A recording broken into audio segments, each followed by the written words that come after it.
Welcome to Courage on the Rocks, a space where stories flow like a good glass of whiskey. We're two best friends pulling back the curtain on all the conversations that usually happen behind closed doors. From grief and love to dating, friendship, motherhood, and all the chaos of life in your 30s. We're diving into it all with honesty, humor, and a splash of courage. This podcast is about real stories, ours, yours, and the incredible people we'll meet along the way. Whether you're here for inspiration, a fresh perspective, or just to hear from someone who gets it, we're glad you're with us. So grab your favorite drink, hit play, and join us as we navigate the highs, the lows, and everything in between, one episode at a time.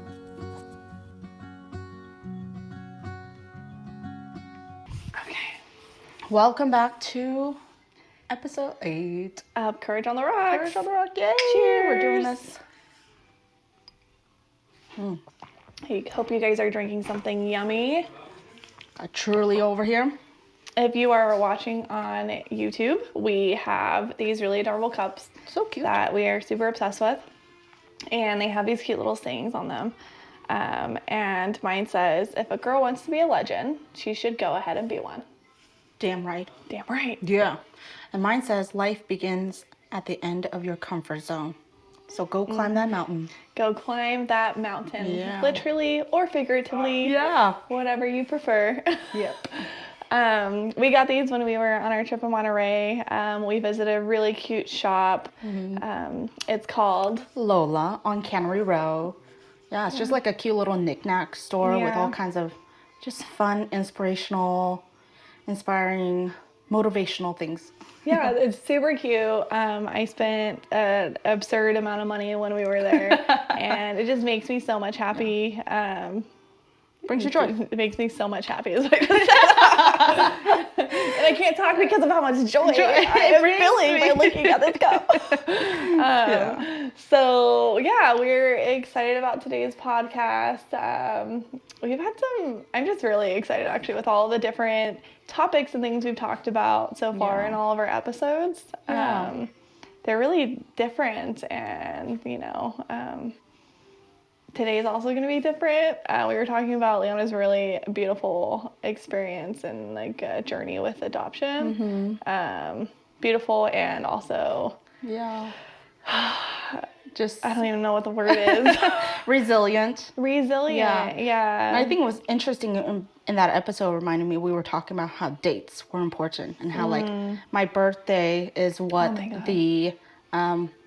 what the orphanage gave you. You know, it's not like when you get dropped off, you don't have those kind of documentation. So dates are important to us. They have meaning and they have a substance. And for us, good and bad dates is a celebration for us, I think. It is. And it's a choice for it to be a celebration, right? Exactly. But the date that we're going to talk about today is not often thought of as a celebration, right?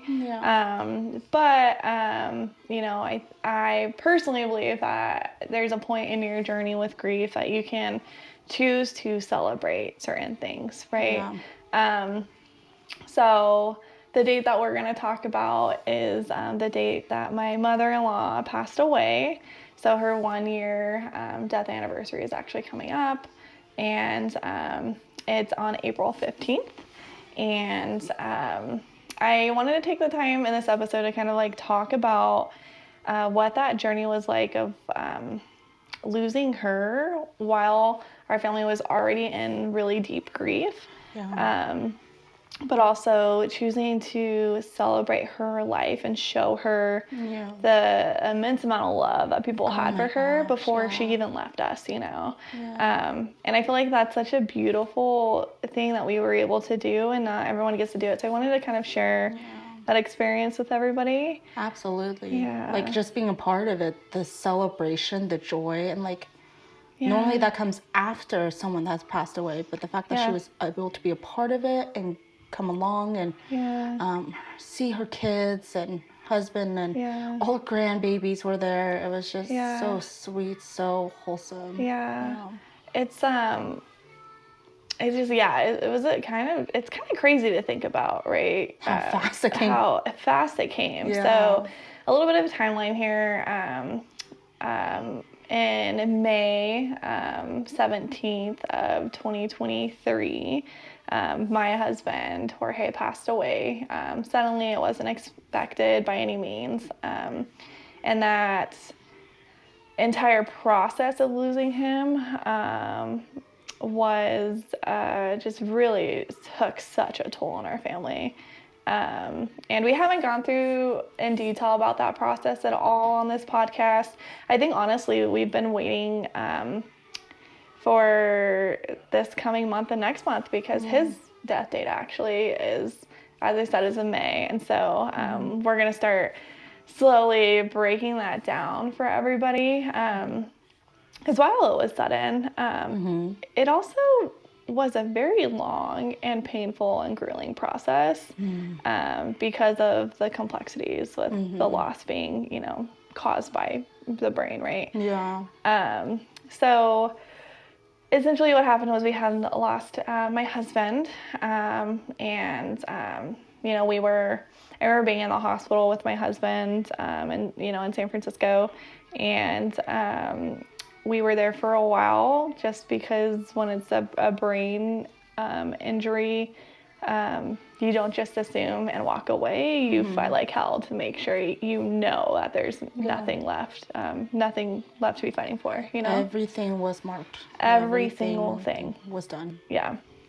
And when she was in the hospital, she wasn't eating or drinking or taking care of herself. And that's something that, like, you pay attention to for people who are very close to the patient, right? Yeah. And so, you know, when we got out of the hospital, and we were preparing for the funeral, she still wasn't doing really well. And I remember like taking Leah to the park, and she was there, and some of my, my sister-in-laws were there, and she just didn't look like she was doing okay. And I remember having a conversation with my in-laws, and they were like, yeah, you know, she's going to the doctor and getting blood work done.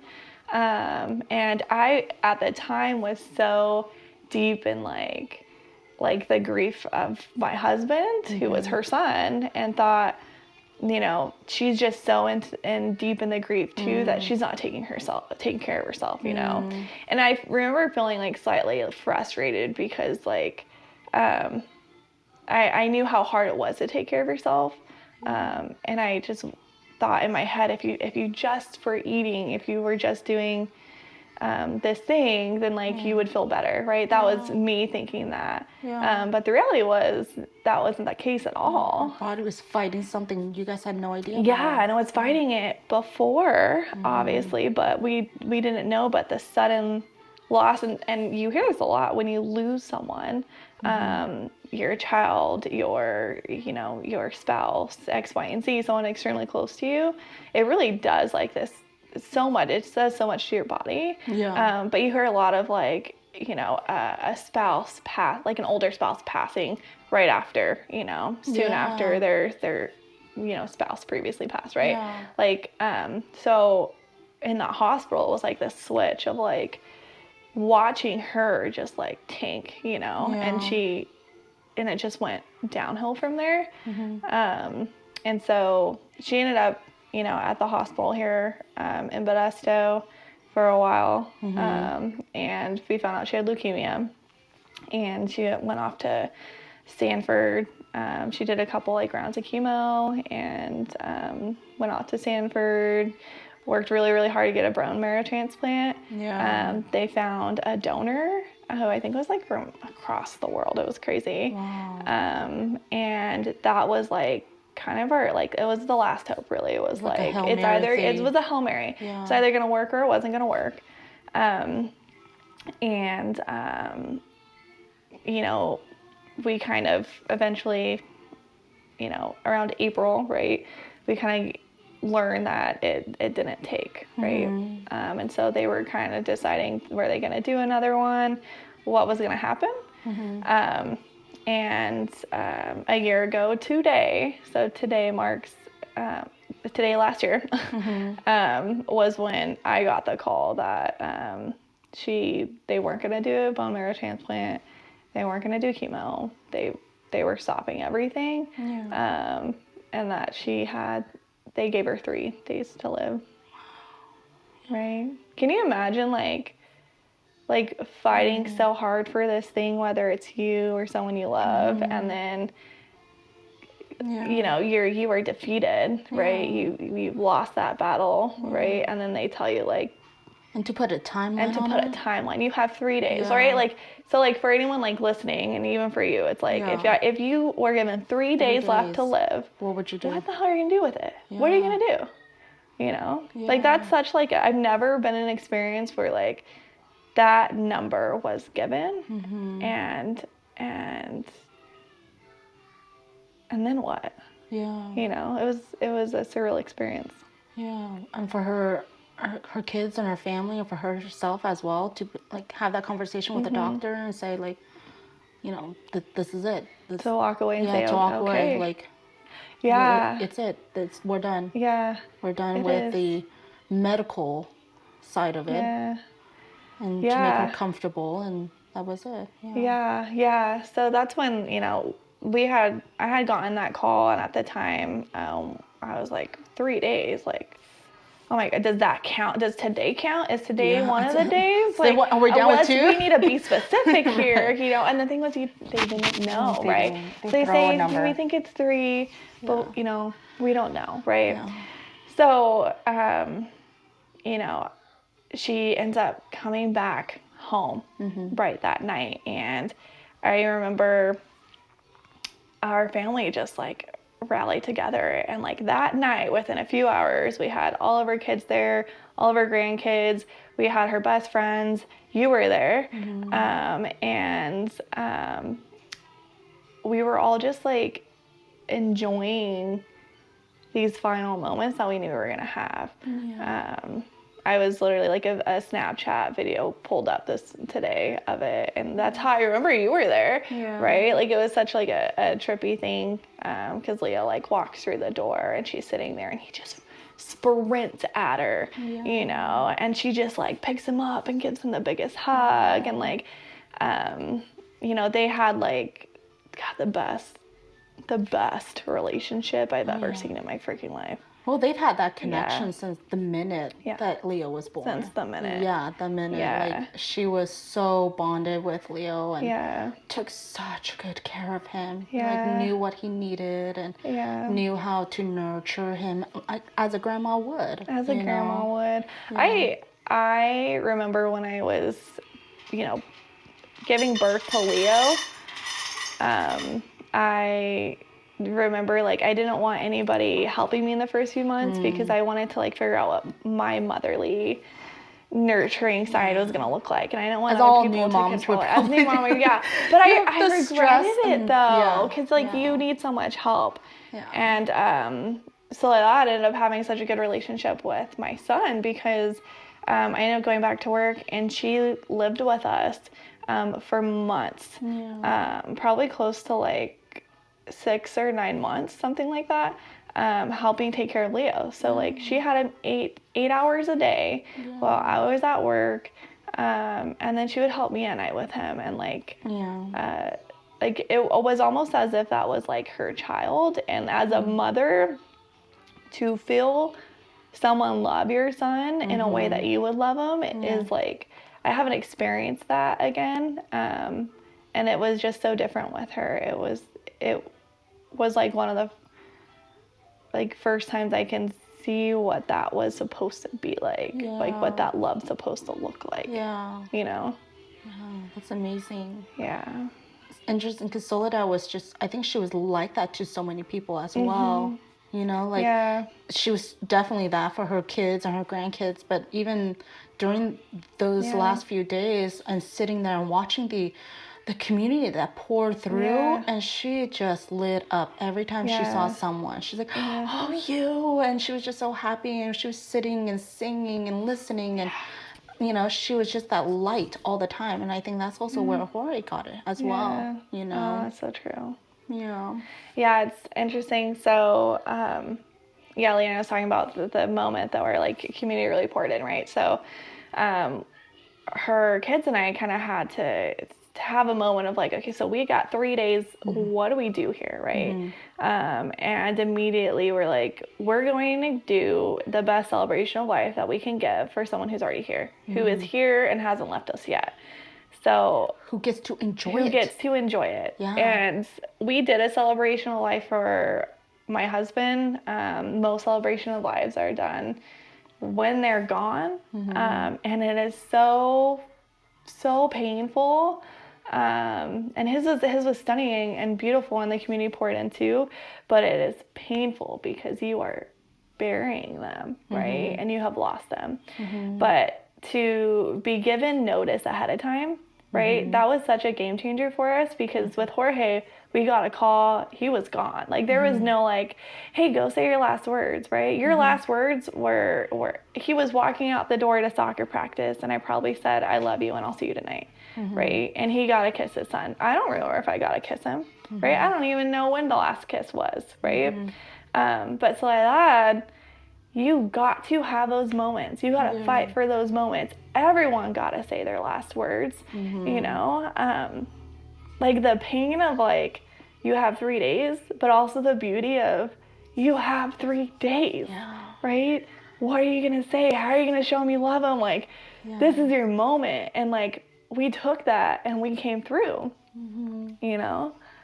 Yeah, her people came through. The people that were there for Jorge, and her siblings and her family and her friends and all these incredible people that came in and got to sit and talk to her and got to like share last stories and prayers and rosaries and songs and even just being able to, she was able to watch all of these beautiful bouquets of flowers, because that was the other thing. Crazy. Oh my gosh, the number of bouquets of flowers. I was like, I was texting people like, anybody got vases? Right? Bring vases. Seriously. It was just... So what we're referring to is we threw a massive celebration of life on that 3rd day, right? So we had at your house, at my home, which was significant. I think it was.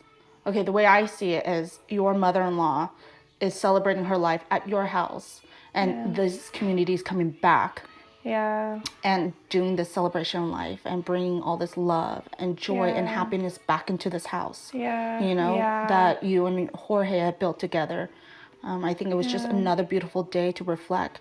Like when the mariachi band came through, and the house was just filled with music and beautiful scent and prayers and songs, and it was just like it was surreal. It was like, it was just and dancing, like, so like at first, like the mariachi band, like, one, it's a miracle to get that in 2 days, like insane. And then I have a 1-story house. There were over 100 people who came to see her. Constant rotation. We didn't have time to like the time or the capacity to like pay that money to like feed everybody and like have this whole thing. And like I remember like finding out she had 3 days. We said yes, we're gonna do this. I created an invite, and it literally was basically like like potluck style, right? And then she wanted flowers. She loved flowers. She had the best green thumb in the freaking world.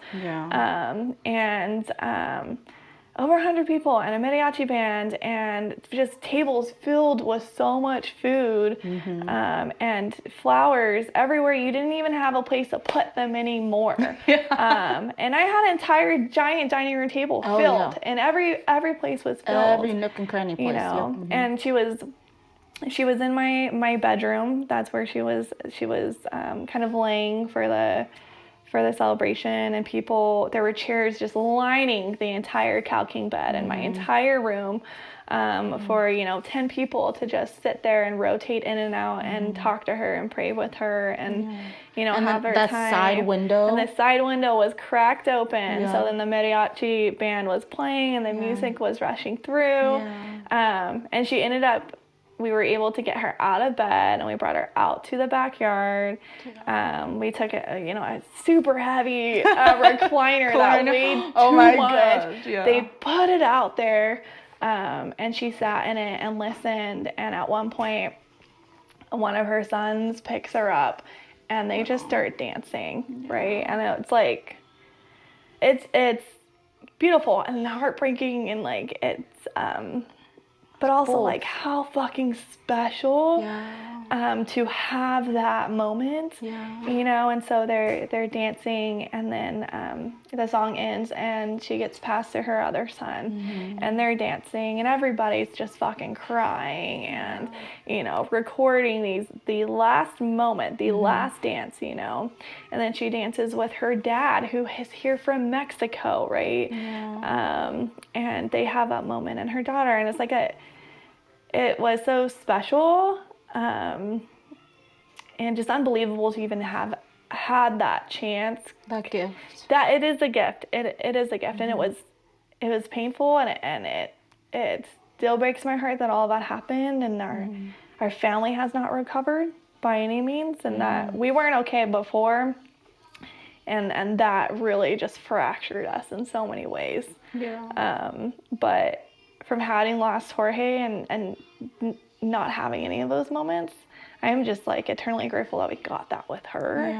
And it's almost like you almost wish that that's the preferred option in my head, is I would love to, I would want to sit with you, you know. And I remember I didn't, because at that party, because I was so busy with everything else, but I remember you got to actually sit on the bed like towards the end of the night with her and like actually have a conversation. And I didn't hear any of it. All I knew was that you guys were just fucking bawling your eyes out. But like, I knew how special that was. It was. It was so incredible to have spent and witnessed and be a part of that through the day. And then towards the night, knowing that like when I had to leave, like that could have been it. And that ended up being it for me, to see her. And I was just sitting there and holding, and we were locking our eyes, and we actually said a prayer together, the Hail Mary together. I did in English, and I know she understood what I was saying. And for me, and like we recited over and over together, like, this is not goodbye. This is not goodbye. And then she was telling me, like, taking care of you, take care of Mariah, take care of Leo, and be good. And all these incredible things that she was just, I knew that she was going to be okay. You know, like, I knew that this was, everything that happened today was what she wanted. Everything that happened, what she saw, what she witnessed, what she was gifted that day. She knew that, like, that was her goodbye, and that was, she was there to give everyone peace and reassurance. She was helping people, you know, reassuring other people as she was laying there. You know, she was just incredible in that way. And I just forever touched by her. I think everybody is forever touched by her. It was just such a privilege to meet her and experience her. And like, she didn't speak English. Leon doesn't speak Spanish. I don't speak Spanish. But like, I had such a beautiful relationship with her, and she showed me so much about motherhood, and about loving your boys, and what sacrifice looked like. But also what, like, teaching your boys discipline. She'll pull out that chocolate any fucking moment. It was so funny you mentioned that. Oh, I did the video for you guys. So you guys had poured hundreds of pictures and videos my ways, and I was putting together this last minute slideshow things. And I swear to God, every other picture that her daughter sent me she was doing something. She's like, you boys. And I was like, oh my God. And it was just, she had such a big life. And pictures from her, like, growing weed, to pictures of her carrying her drunk kids, you know, like, it was just the best. Like, she just was amazing. Oh my God, I totally forgot about that. Right? Oh, man. And every time that slideshow would come up and that picture would come up, and just like seeing her circle of life like that. There's literally one of her, at one point she worked at like a weed plant. A weed plant, and there was one plant this big, you know, and there's a picture of her like this. It's just the funniest. It's the funniest thing. But she was so full of life, and she was so like about her fashion, and was like just like the most put together person on the freaking planet, and had to have like her raw juices every morning. And she would go on Facebook Live and just do her, like, what is it called? It's not like an escalator, but it's like stair step or something. Yeah. Just in her bedroom Facebook Live for 30 minutes. That's funny. Cracking me up. She was just so cute. Great dancer too. Yeah. There's that cute video of her holding Leo and dancing at your sister's house, I think, or in-laws' house. Yeah. And Leo's just enjoying it. He's just like, here we go. And she's just spinning around and just great dancer. She would like tell everyone, come on, dance. She was the best, yeah. Larger than life mother-in-law. She was a larger than life mother-in-law. And it was,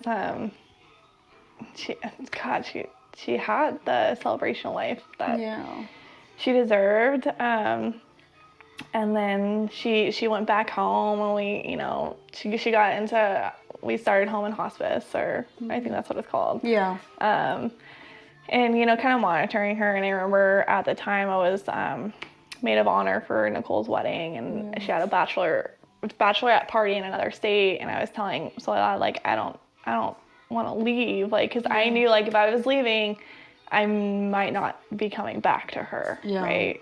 And she told me, you need to live your life, right? Like, don't pause anything, don't stop anything, go and live your life, and be joyful, right? So I remember getting on the plane, and I'm like, the whole time, you know, I get there, and I'm like Nicole knows, like, I'm probably not returning to her. Like, I'm not going to see her again, right? And so that was a really hard thing to process. And then I come back, and she was still there. And, like, we're on, like, day 7 or 8 at this point, right? And I immediately get off the plane, get home. I grab Leo. I bring Leo over. And I have Natasha, too, and I bring Natalie over, right? And it was this really cool experience of she was actually doing pretty good, right? Like, she was actually, not, let me rephrase, she was doing fucking amazing, you know, for all things considered. And I remember sticking Leo on the bed, and they sat together. He just sat in her arm right here, and they just watched TV like they usually would, and she would play with him, and he was just, like, snuggled in just like it was his mama, you know? And that was so special. And I remember walking through the door, and Sadie's like, hey, like, my mom has like, she needs to talk to you. She said, I think she's been staying here just so you can get back and she can tell you things, you know?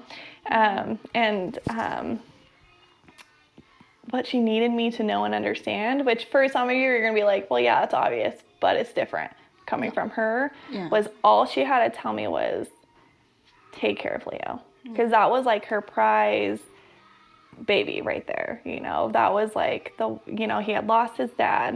He's about to lose his grandma. There are 3 people who, like, meant the world to him that boy was attached to. He was losing 2 of those. And it was just going to be me and Leo. And I'm responsible for his entire being, you know, emotionally, physically, everything. And she just needed to, like, just say it one last time, like, just keep him safe, you know. And, like, that one sentence to me is 1,000 other sentences that I keep, you know, in my heart, written in my brain. Like, here's all of these things that I know, like, I'm naturally going to do as a mother, but, like, I had her to guide me, you know. It's like her way of telling you, like, I know you will, but I'm going to continue to remind you. And also, like, she's his guardian angel. Like, I was, like, in my head, because we have since then we've lost people, right? But I was thinking the other day, like, we have a freaking army of angels, like, in heaven, like, no one's gonna fuck with us. Like, like, maybe, like, people might fuck around and find out, because we got people who will do some hardcore shit. In the gospel way. Right? Yeah. But, like, he is, you know, protected and all of that, you know. And, like, the one thing that, like, I will never forget, and it's sad and it hurts, is, you know, when I think of her death date and, like, I think of the loss, is there was a moment, many moments actually, but, like, I remember it so well in the hospital of, like, when we finally, you know, we did everything we could, and we finally got to the point where, like, Jorge's not coming back. This is it. And we're transitioning him now to donate his organs and say goodbye, right? And she was so, like, adamant with the amount of times that she would grab me and just hold my hand and be like, I am not going to leave you. Like that would be coming out of her mouth. Like, I am not going to leave you. You're not going to be alone. You're not going to be alone. She said it to me so many times. And that was so important to me, because there was this question of, am I going to lose part of my family? Because they're my family. Am I going to lose part of my family because we lost him, you know? But with her, she was this matriarch. She was the goddess, for God's sake, the queen, you know, and she held everything together. And my husband, who was the oldest, also held things together, right? So we had just lost him, and hearing that from her gave me so much reassurance. And then for her to be diagnosed with chemo, to instantly be removed from us so she can go get her transplant, to already in a way lose her presence, and then to really lose her, and then to have it fracture her family, and to be still in a space where the family dynamic isn't okay, because no one's okay, right? It's hard to recover from one magnitude loss, like of a brother and a son, and two back to back, and then back to back of your brother, your son, and your wife, like all of that combined, like that doesn't bring communities. That community just gets so broken. It's broken, and it's convoluted, and it's like it's so hard. And so, like, for me, that's one of the things that I'm working on is like you said, you were going to be here and you're not here, you know? But that, I'm not mad at her for that. And I'm not mad. I'm just like sad. You know, like sad, because like I miss my family, and my family's not the same anymore. And I have to accept that and be okay with that. And accept everyone's journeys. And where we are now is not going to be where we're in the future, you know, but to have a family just broken up and become so broken because of things that they didn't deserve, you know. They had no control of. Zero control.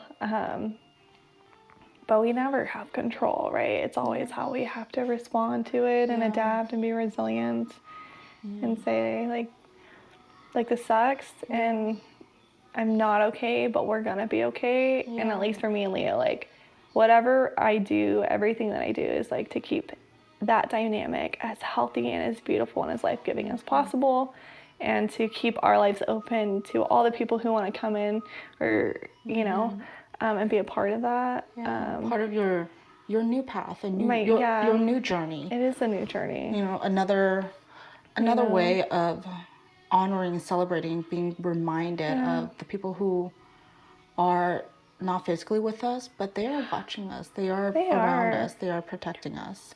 And they show their ways. They do. They do. In the least of moments when you expect it, you're like, oh my God. That was Solita reminding me. And to get my shit together. That happens all the time. That actually reminded me of like when we did lose her. So there was this thing that had happened, and I was just like, this was Jorge coming through, right? Was, you know, I had come back, she was doing amazing, brought Leo, they had this magical moment, right? And then the next day I go back just myself to handle a couple things with my in-laws, and she's not doing okay. Like, it was polar opposite. It was the worst I had seen her, and I was like, what happened? I thought we were doing good.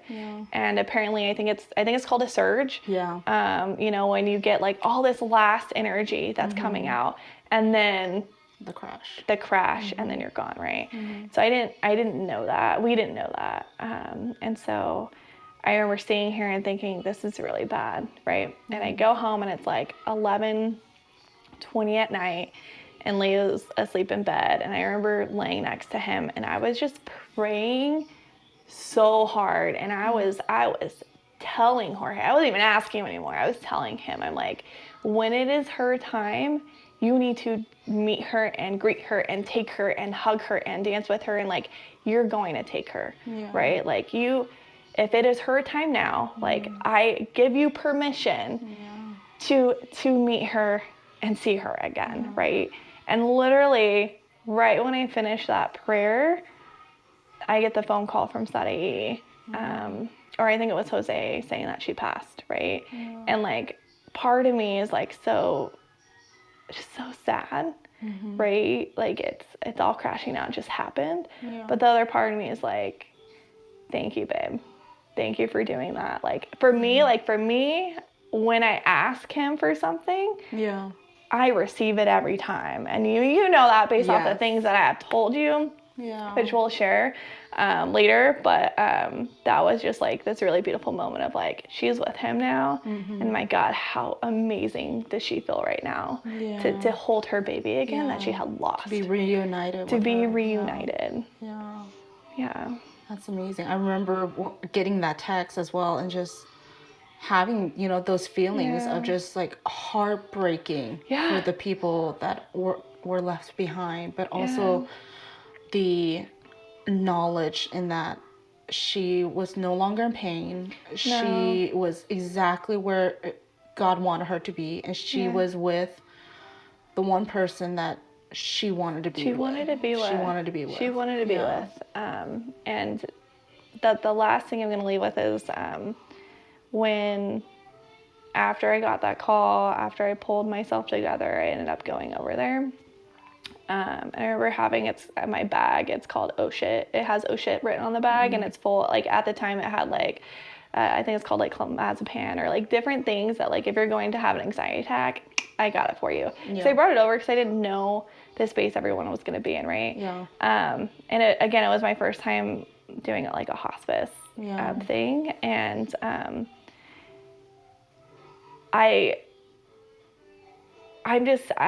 it's something that I'm never going to forget because to be able to pass in your own home, like she passed in her own home. She had her babies with her. Which they're guarded also, by the way. She had her children there. And, you know, I walk in and, you know, Sadie's still holding her, right? Isaac's like holding her by her feet. Like everyone's got their hands on her. Yeah. And it's like,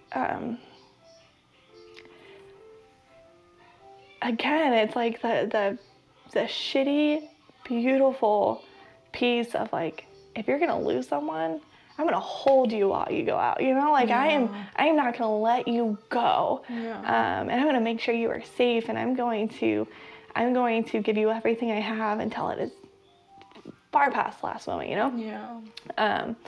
And to see that and to still be holding her after she's passed and to go through that, I know part of it is like very challenging to live through that, right? But on the other end, it's like, how fucking beautiful is that as well? That like humanity, right? That we can, when she held them on their way when they came out, right? You know, like when they were birthed, she held their babies, her babies, you know, and their babies, right? And then when she left, they held her, right? Like, and in my head, that's how it's supposed to be, right? You shouldn't lose your babies first, right? You know, you birth them, give them life, you know, hold them, nurture them, and then when it's time for you to leave, they do the same thing for you, and then they go and live that life, you know? And I don't think a lot of people experience that, especially at our age. But and like, we're not privileged or gifted that opportunity. Privileged and gifted, I think, is the word here, because you can focus on the tragedy, and it hurts, and not to say that that's not there and that you don't need to work on it, right? There are things you have to work on to get through it, but at the same time, God, there are gifts that are being given to us in these moments, and we have to see them and value them and appreciate them, because not everybody gets that, and to have not been given that, and then to be given all of that while still working through tragedy, God, I have so much appreciation. For life, I think. Appreciate for life. How fragile and beautiful it is. You know, how life is. I think the image that you were describing to me reminded me of that book of the I love you like always, forever my baby you'll be, you know, like, and the son carrying his mom. Like, that is the image I think that it will be in my head of like what a blessing to hold your parents as they leave this world, you know, and what a gift and an honor and a privilege to be there, because knowing that like when it's our time, they will be there for us. Absolutely. Again, they will be there at the gates. They will be there ready for us to Right. welcome us back in. Right. You know, Yeah. like giving that rebirth of. It's a constant rebirth. Yeah, of like you know? celebration of life, kind of. Yeah. Yeah. Thank you for joining us for that episode. This is Cheers to Soledad. Cheers to Soledad. We love you. Love you. And we miss you. Thanks for tuning into Courage on the Rocks. Until next time, hold on to your courage and we'll see you soon. Cheers!